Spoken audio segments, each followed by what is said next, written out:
Welcome back. You're watching NewsX and I'm Megha Sharma. Now, with the India-US trade talks entering its final stage, President Donald Trump has now said that the agreement between the two nations will be one where companies from America will be able to go in and compete, as the pact would ensure much less tariffs.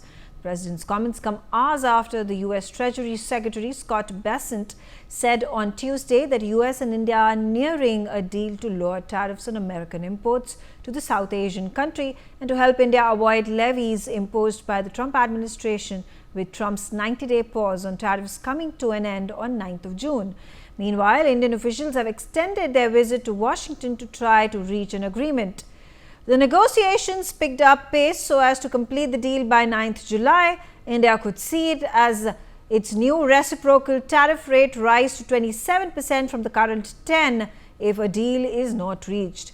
All that remains to be seen now is, can India and US reach a balanced deal that is going to be mutually beneficial? Let's start off this conversation. Ambassador Prabhu Dayal on the telecast with me. Ambassador Dayal, what do you make of the innumerable talks that have happened between the Indian and American trade representatives, the US Treasury Secretary Bessent coming out and making statements? Donald Trump has come out and spoken about this, talked about how the deal is nearing closure very soon.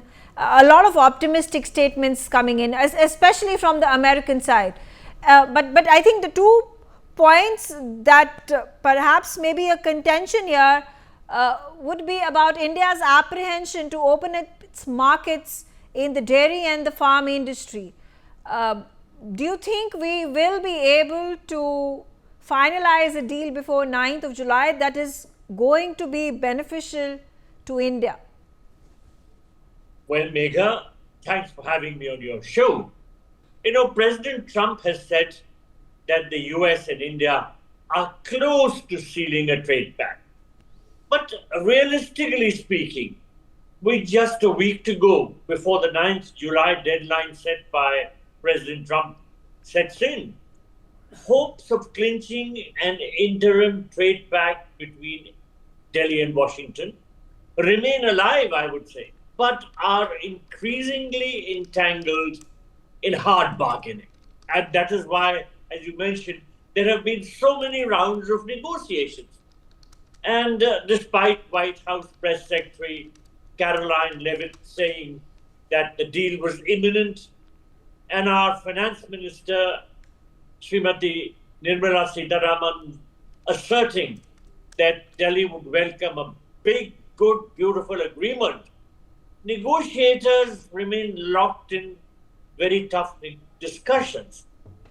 And you mentioned some of the key sticking points. You know, the first on the list is US access to the Indian market for agricultural products and dairy products. Now, India will need to protect its basic agricultural sector for economic and political reasons. For years, Washington has pushed for greater access to our agricultural and dairy sector. They want to increase their exports because they see it as a major untapped market for them. But India has fiercely protected it and cited food security and also livelihood and interests of millions of small farmers. They could be impacted very adversely if the market is opened up for agricultural imports. Now, US officials also say that the second issue, from their point of view, is India's non-tariff barriers. They say that issues like India's growing set of quality control orders are significant obstacles to US market access, and these prove tricky to meaningfully handle in a trade deal. And the US has been raising concerns over what it calls India's growing and burdensome import quality rules. Now, as you pointed out, Indian trade officials have extended their stay in Washington for another round of talks. And there are some positive indications. But nonetheless, despite the fact that the tone remains optimistic, the window to strike a deal appears to be narrowing. and the next 7 days could determine whether India and the US settle for a limited mini deal or walk away from the negotiating table, at least for the present. So, against this background, I think that the most likely outcome is a limited trade pact, styled after the US UK mini trade deal, which was announced on the 8th of May. And under this proposed mini deal, India may cut tariffs on a range of industrial goods, including automobiles, which is a long-standing US demand, and offer limited agricultural access via tariff cuts and quotas on select products, like, for instance, ethanol, almonds, walnuts, apples, raisins, avocados, olive oil, spirits, and even wine. But beyond tariff cuts, the US is likely to push India for large-scale commercial buys such as oil and LNG to Boeing aircraft, helicopters, and nuclear reactors. So let's see how things are going to shape out in the next one week. But as I said, I wouldn't be surprised if we have a limited trade. Okay. Okay. Interesting. Dr. Ajit Dua also on the telecast with me. Dr. Dua, you know, Trump is known to draw a hard bargain. And the issues that the complications that India is facing with regards to its resistance to open up its dairy and farm sector is something that is also true with regards to Japan, who's facing something similar by way of pressure from the Trump administration. They are also reluctant to open up their rice sector. They do not want tariffs, trade barriers to be lifted from its rice production sector. Obviously, for obvious reason, it harms the domestic production, it harms the farmers, and therefore these are these protectionist measures that have been put in place. Unlike India, in favor of which Trump's administration, his Treasury Department are coming out and speaking positively about the deal, that is not so much the case with Japan. So, what do you think may have made the difference in the two narratives that America is building vis-a-vis Japan and India, with both of them having sort of similar complications to strike a deal with America? Megha, thank you for having me on the show. I think the case of Japan and India are fairly different. The background for the United States administration pushing opening up of the Indian farm sector is the recent phenomena of China not buying corn, soya, and wheat from the United States. US has been a major exporter of these three food items to China. Knowing that the US will be hurt, China has imposed the curbs on the import from there. So the US Commerce Department is looking for avenues to be able to sell more of these items. The Japanese eat what is called sticky rice. And the sticky rice doesn't come very much from the US. The producers of it are elsewhere and closer home in Southeast Asia and South Asia for Japan. And plus, Japan also protects the small patches of land within Japan on which this sticky rice is grown. So I keep the two cases a bit separate. Certainly, the US knows that the Indian market is large. Affordability is improving, given the incomes improving in India. So it is now pressing for two items. Apart from lowering of duties, about which Prabhu Dayal talked about, on almonds, raisins, the so-called agri-nuts, as they call, which come from the US, and certain fruits like apples, avocados, etc. The US wants India to open up its kind of open up the country. And that's what Mr. Trump said. Some very large opening up we're going to see is to GMO, the genetically modified products, which are produced in the US in a very large quantities. Most of the corn produced there. Corn is our bhutta. That is fed to the pigs, fed to the animals, etc. The US wants to export that, and that is produced largely using Monsanto's, and now Monsanto being owned by Bayer of Europe. That the other giant agri input company now has bought up that. So they want to open up such items which India has said no.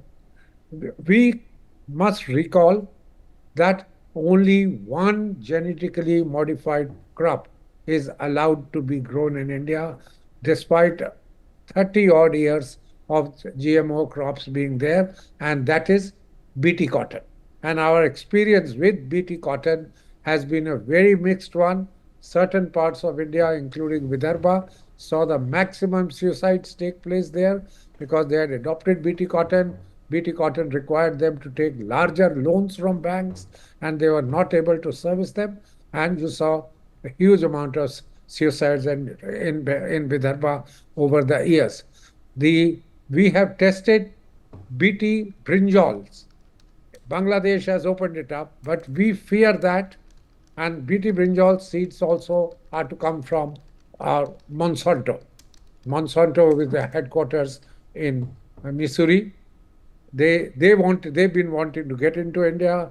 Their office in India has been lobbying for a long time, but we've been careful and we've said no, we are not going to get a second GMO crop. And despite Bangladesh might have opened it up to the brinjals. So that's the number.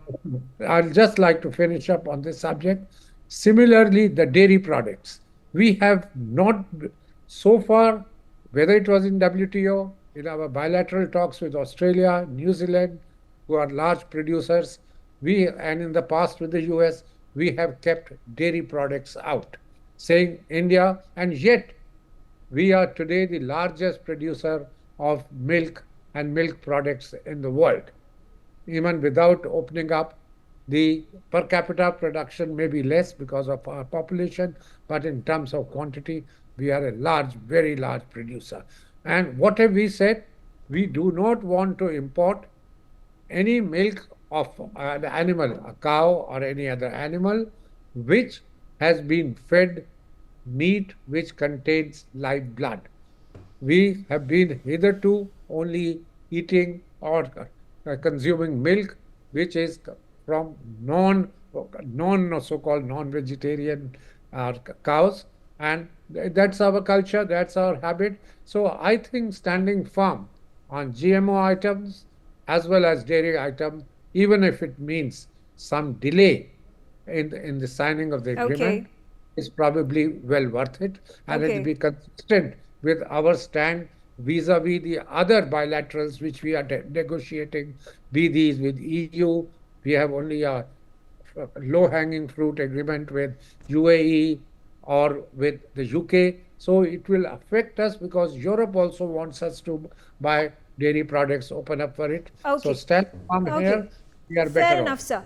But just a mention that yes, Japan at this point of time is resisting with all its force to stop America to export rice, the glutinous rice that is produced in large quantities in California. Trump has been adamant on Japan to reduce those tariffs, remove those barriers.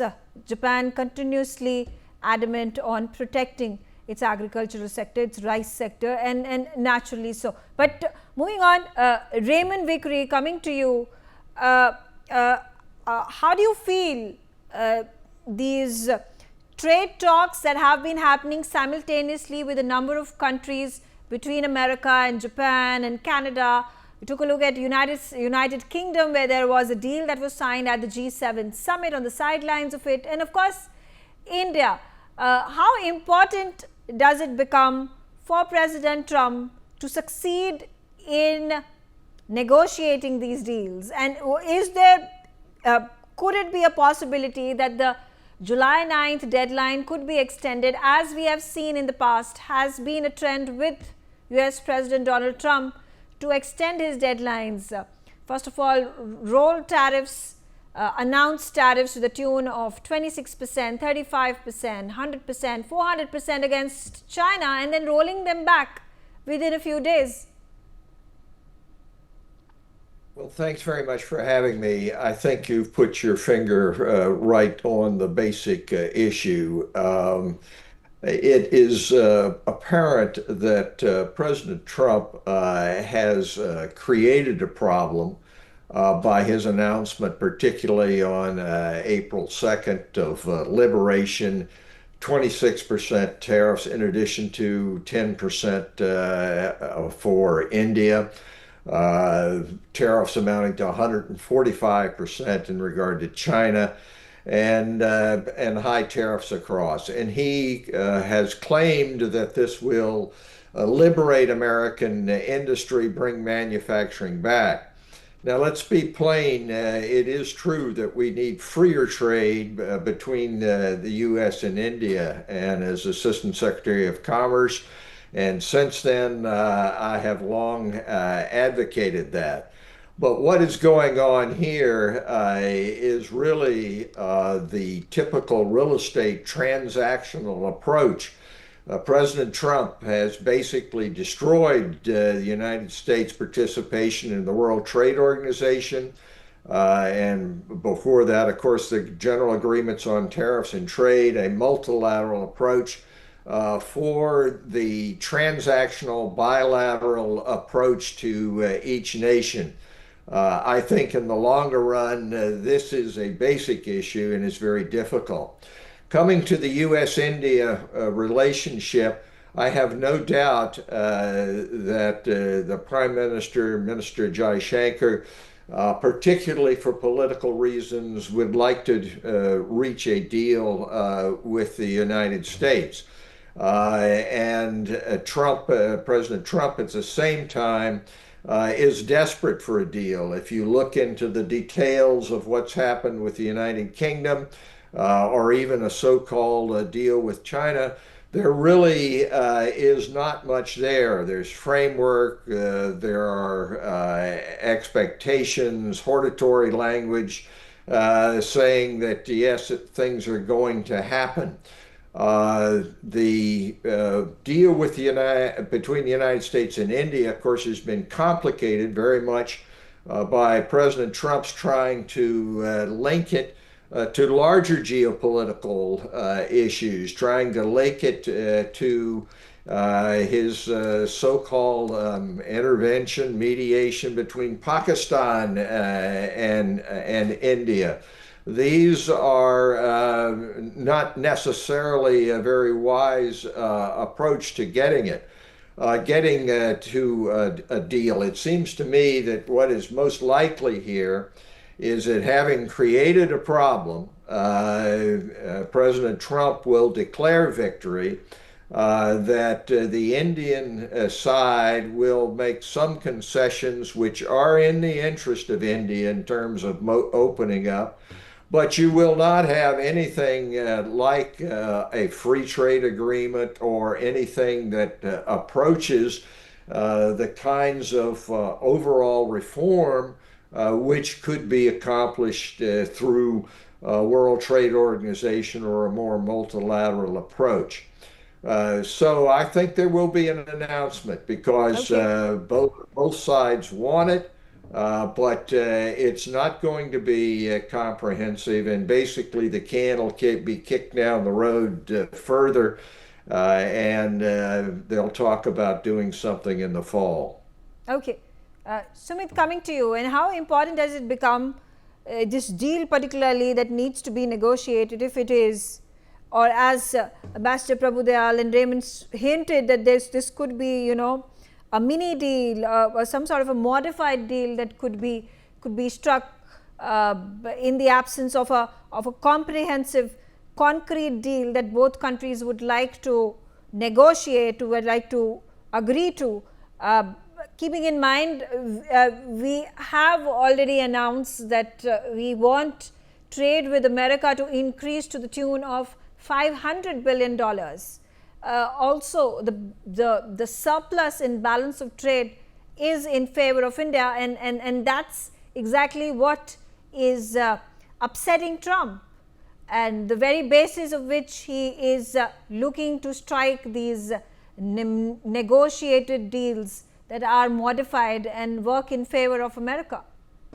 Megha ji, thank you for having me on your show. Well, to put things in perspective, first of all, we are in 25, we are talking of $130 billion of mutual trade, and we have a target by 2030, that's 5 years down the line, approximately 4.5-5 years to $500 billion. That is tripling almost. That is 1.5 times the GDP of Pakistan. I take Pakistan as a benchmark because that makes it sweet. That's the first thing. Second thing is the trade is highly in favor of us. Yes, we have few contentious points. Dairy products, genetically modified crops. But if you look at the big picture over here, look, decoupling with China is happening at an alarming rate. Now, the impact of this trade deal is going to be, if you reach this number of $500 billion, there are a lot of analysts and there are a lot of reports out that the exports of China to US will decrease by 89% by 2030. So basically, as the trade with India goes up, the trade with China decreases and the decoupling with the Chinese economy happens, which is good for India, which is good for United States of America, and I think which is good for the world, looking at how Chinese have been kind of trying to do with these rare earths. Now, if you look at the Quad today, Dr. Jaishankar meeting Pete Hegseth in Pentagon. And what are they discussing? 10 years of comprehensive defense strategy, wherein weapons will be conceptualized, designed, and even manufactured locally in America as well as India, something what we are doing with Russians. It's for the first time, Dr. Jaishankar is meeting Pete Hegseth in Pentagon. It sends a very loud and clear message. There at the Quad, you already have the rare minerals or the metals alliance, wherein the 4 members of the Quad are going to work out this ecosystem, where Australia has a lot of mines, we have a lot of mines, Japan has a refining technology. We are going to get together and have these things up and running within the system so that our dependence on China reduces substantially. Now, with this kind of things which are going to happen, and let's not forget, there's a Republican National Convention which is happening somewhere around 15th. And yesterday or day before yesterday, Trump said, okay, 9th January is not sacrosanct, we may pull it here and there. So Trump wants to have a deal before he can go and answer this to the Republicans. He's going to talk about a $500 billion deal. And let me correct President Trump here. When he says India is not open and India doesn't open. So let me correct you, sir. India has 5,742 multinationals here. Out of them, 1,500 are American multinationals doing a business of $65 to $80 billion, Mr. President. So that thing that India is not open, India is closed. No, India is not open to anything and everything. But in this trade deal, we can look at the things which are mutually beneficial. Bigger geopolitical picture, decoupling from China, increasing the trade, increasing the business between the democracies, and cutting the world's dependencies on autocracies and communists is a welcome thing for the whole world. It sends a trend for the deals to happen with the Europe and the other parts of the world. But having this deal doesn't mean we will break our ties with Russia and other parts of the world. That will continue the way they are. Yes, defense, today's meeting of Dr. Jaishankar with Pete Hegseth definitely talks about one thing which is going to be on the agenda is arms. Because if you are going to stop them with these genetically modified crops and dairy, they might want you to buy more arms from them, which possibly looks to be why this meeting is happening, why this meeting happened in Pentagon. Especially you have Iran, Israel on, you have Russia, Ukraine on. Then meeting him in Pentagon is sending a very, very strong message and of joint development, decentralization, conceptualization, and 10 years plans. So I think in my probability, to sum it up, 80% this deal is happening. This may not happen around 9th of July, but 80 to 90% this deal will happen in a little bit here and there. The shape might alter a little bit, but it's going through. And of course, that phone call that was made by the Defense Minister Rajnath Singh to Pete Hegseth, his counterpart in America, demanding that GE jet engines and the Apache helicopters be the delivery of both of these be expedited to India. Patikrit, coming to you about the India-US trade deal, will it happen? Will it not happen? Is the Trump administration then going to impose 26% tariffs on India? How hurtful could it be if the deal does not get negotiated by the 9th July deadline? No, I mean, Megha, you can't shove a trade deal into India's throat by saying that otherwise Trump uncle will be unhappy. It doesn't happen that way. A trade deal is extremely important. It's important for both the countries, but let me remind certain things. Number one, Mr. Donald Trump keeps on talking about India having a trade surplus. I mean, he only talks about the merchandise export. If you look at the services export in the tech sector, the kind of surplus that Americans have to the tech giants like the Google, like the Twitter, like the Microsoft or Meta, I mean, then invariably, if you look at the enormity of the revenue they earn and take to United States, they actually have a trade surplus. Secondly, it's all good to say that we should buy more defense equipment from the Americans. Please let it be very clear. The experience that India has with General Electric, GE Aerospace, the delivery of the engines. I mean, if we have a little bit of concern, we should be very careful about future. The Apache helicopters were ordered in 2020. It is 2025. 6 helicopters, they couldn't even deliver one. I mean, what are we talking about? Defense agreements and big time, port development. Let's be realistic about what our expectations and what actually is our experience out of. Third, the trade deal should happen, and I must compliment Mr. Dua by he actually mentioned some of the issues that we have with genetically modified crops. I mean, why should we open our dairy sector? There is absolutely no reason to it. There are 10 crore farmers involved in ancillary farming industry concerning fisheries, poultry, dairy. I mean, what happens to them if you open up the entire sector just because the Americans want it? So you would have a trade deal. It is absolutely important to have a trade deal. But if you expect India to give concessions, then you have to give concessions in return. That is something the Americans must understand. It cannot be a one-way traffic anymore. If you want India to buy more Boeing aircrafts, then ensure that people have trust in the Boeing planes. After what happened in, Air India thing, the whole confidence level is a question mark, and there are so many things coming out of Boeing. If you want defense to be sold, you ensure that you deliver on time, and you do not link it to India's strategic positioning or foreign policy. You do not have something called an end user monitoring agreement. If you want collaborations in minerals and everything, don't come out with the conditions of sanctions that creates the problem. So, we actually want, these are two democracies, they should go hand in hand. There are many areas of convergence. It cannot happen that all the time there is this, that stick is being dangled, do this or else, do this or else. That is and then there have been several times that our minister, the External Affairs Minister, also went out and said just a few months ago that, and in Piyush Goyal, the Commerce Minister, went on to say that, a trade deal cannot be shoved into India's throat, and that's exactly what they meant with regards to these deadlines that are being imposed by the Trump administration. I'm out of time. I thank all of you for joining me, sharing your views on this very important subject. We'll keep an eye out up until July 9th and whether the deal between India and America is actually signed and agreed upon.